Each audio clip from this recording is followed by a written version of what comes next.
पावसाची सुरुवात झाली आहे आणि अशा सीझनमध्ये आपल्या गरमागरम खिचडी खायला मिळाली तर ती छान वाटेल. दिसायला देखील खूप छान दिसत आहे. तुम्ही देखील नक्कीच ट्राय करा ही सोपी रेसिपी.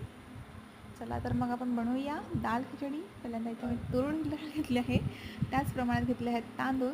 ते आपण स्वच्छ धुवून घेऊया. त्यानंतर टाकूया आपण त्यांना थोडा वेळ भिजत. इकडे कांदा टोमॅटो कापून घ्यायचा आहे.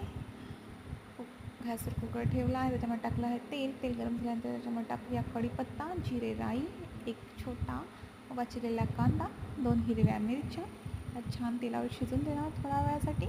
त्यानंतर त्याच्यामध्ये टाकूया अद्रक लसूण पेस्ट, अर्धा टोमॅटो आणि तो देखील आपण तेलावर छान परतून देऊन शिजत ठेवणार आहोत.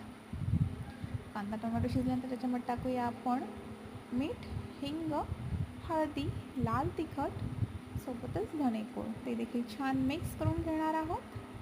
ते छान मिक्स करून झाल्यानंतर त्याच्यामध्ये टाकणार आहोत डाळ आणि आपला भिजवलेला तांदूळ. आता आपल्याला हे सगळं मिश्रण छान मिक्स करून घ्यायचं आहे. त्याच्यात आपण टाकूया याच्यामध्ये आपल्याचं दुप्पट पाणी, करून टाकूया चिरलेली कोथिंबीर आणि छान मिक्स करून झाल्यानंतर कुकरचं झाकण बंद करून मोठ्या फ्लेमवर घ्यायची एक मोठी शिटी, लहान फ्लेमवर घ्यायचं आणखी 2 शिट्या. पाहू शकता आपली दाल खिचडी रेडी आहे गरमागरम अशी.